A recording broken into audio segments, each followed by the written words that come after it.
നീണ്ട വിവാദങ്ങളുടെയും ചർച്ചകളുടെയൊക്കെ ഒടുവില് NEET 2024 result വന്നപ്പോൾ നമ്മുടെ ബ്രില്യന്റിലെ കുട്ടികളുടെ സ്ഥാനം അങ്ങ് ഉയർത്തി തന്നെയാണ്.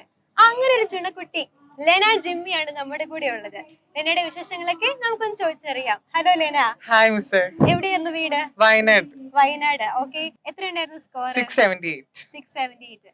അപ്പം കുറെ നാളുകളുടെ ഒരു ഡ്രീം ആയിരിക്കുമല്ലോ ഇവിടെ സംഭവിച്ചേ. എന്താ ഒരു എക്സ്പീരിയൻസ്?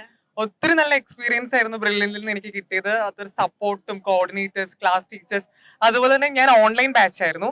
സോ ഞങ്ങളുടെ കോർഡിനേറ്റർ അജയ് സാറ് എനിക്ക് എപ്പോഴും ഡൗൺ ആയി പോകുമ്പോൾ സാറ് പറയാറുണ്ടായിരുന്നു, നമ്മൾ വിക്ടറി ഡേക്ക് എന്തായാലും കണ്ടിരിക്കും.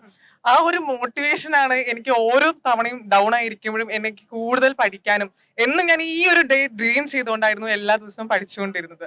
അങ്ങനെ അതുപോലെ തന്നെ സാറിന്റെ ആ വാക്കുകൾ എനിക്ക് ഇന്ന് ഇവിടെ വരാൻ സാധിച്ചതിൽ ഒത്തിരി സന്തോഷം, അതുപോലെ തന്നെ ഒത്തിരി അഭിമാനമുണ്ട് ബ്രില്യന്റിന്റെ ഒരു സ്റ്റുഡന്റ് ആവാൻ സാധിച്ചത്. റിപ്പീറ്റർ ബാച്ച് അല്ലേ? ഞാൻ ഓൺലൈൻ റിപ്പീറ്റേഴ്സ് ബാച്ചിലായിരുന്നു. റിപ്പീറ്റ് ചെയ്യാന്ന് വെച്ചാൽ ഞാൻ ആദ്യമേ ഇവിടെ ചെയ്തപ്പം എങ്ങനെയെങ്കിലും എനിക്ക് MBBS നേടിയെടുക്കണം. ഒരുപക്ഷെ എന്നേക്കാൾ ഞാൻ ഡോക്ടറെ കാണുന്ന ആഗ്രഹിച്ച 2 വ്യക്തികളാണ് എന്റെ ഈ പേരൻസ്. അവരുടെ ആ ഒരു ഡ്രീം അച്ചീവ് ചെയ്യുക എന്നതാണ് എന്റെ ലൈഫിലും ഏറ്റവും സന്തോഷമായ കാര്യം. അതുകൊണ്ട് തന്നെ എന്തായാലും ഒരു വർഷം കൂടി ഞാൻ റിപ്പീറ്റ് ചെയ്യാൻ പ്ലാൻ ചെയ്തു. അപ്പം പേരൻസിന്റെ ഡ്രീം മകൾ അച്ചീവ് ചെയ്തെന്ന് പറഞ്ഞു. പേരൻസിന് ഇപ്പോൾ എന്താ തോന്നുന്നത്? എന്റെ മൂത്ത മോൾ ഇവിടെ സോനയാണ്. അപ്പം അവള് നേഴ്സായപ്പം രണ്ടാമത്തോളം ഡോക്ടർ ആണെന്ന് ആഗ്രഹം ഉണ്ടായിരുന്നു. അപ്പം ഒരു പ്രാവശ്യം കിട്ടിയില്ലെങ്കിൽ രണ്ടാമത്തെ പ്രാവശ്യം ഒന്നും കൂടി വിട്ടിട്ട് ഇവിടെ മാക്സിമം ട്രൈ ചെയ്തു, അവർക്ക് കിട്ടി. വളരെ സന്തോഷമുണ്ട്. അമ്മയ്ക്ക് എന്താ പറയാനുള്ളത്? മോൾ എങ്ങനെയാണ് വീട്ടില്? വീട്ടിലെല്ലാം ഹാപ്പിയാണ്, ഫ്രണ്ട്ലിയാണ്. ഹാർഡ് വർക്ക് ചെയ്തോളൂ? നമ്മൾ പറഞ്ഞെടുക്കേണ്ടി വരുമോ? ഇല്ല, അങ്ങനെയൊന്നുമില്ല. നന്നായിട്ട് ഹാർഡ് വർക്ക് ചെയ്യും. പിന്നെ ഒത്തിരി സന്തോഷമുണ്ട് ഈ ഒരു സ്ഥലത്തിൽ ഇങ്ങനെ നിൽക്കാൻ പറ്റിയതിനും. ബ്രില്യന്റ് പഠിച്ചുകൊണ്ട് മാത്രമാണ് ഇങ്ങനെ ഇതൊക്കെ സാധിച്ചത്. അതുകൊണ്ട് ബ്രില്യന്റ് ഫാമിലിയോട് നന്ദിയും സ്നേഹവും അറിയിക്കുന്നു. ചേച്ചിക്ക് അനീതിക്ക് എന്ത് തോന്നുന്നു?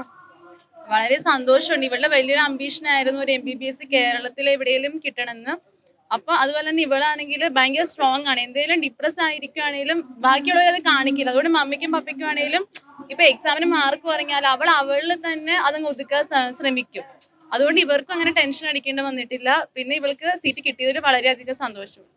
അനീതിക്ക് ചേച്ചിനെ പോലെ ഡോക്ടർ ആകാനാണോ നേഴ്സ് ആകാനാണോ പ്ലാൻ? എനിക്ക് നേഴ്സ് ആവാനാണ് ഇഷ്ടം.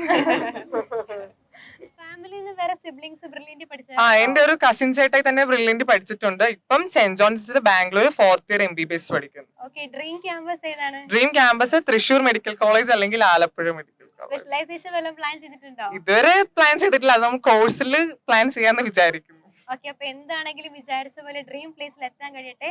All the very best for your future. Okay ma'am, thank you brilliant. Entrance സംബന്ധമായ വാർത്തകളും അപ്ഡേഷനുകളും ഏറ്റവും വേഗം ആധികാരികമായി അറിയാൻ ബ്രില്യന്റ് സ്റ്റഡി സെന്റർ പാല യൂട്യൂബ് ചാനൽ സബ്സ്ക്രൈബ് ചെയ്യുക. ബെൽ ഐക്കൺ അമർത്തുക. ഈ വീഡിയോ മറ്റു സുഹൃത്തുക്കളിലേക്ക് മാക്സിമം ഷെയർ ചെയ്യുക.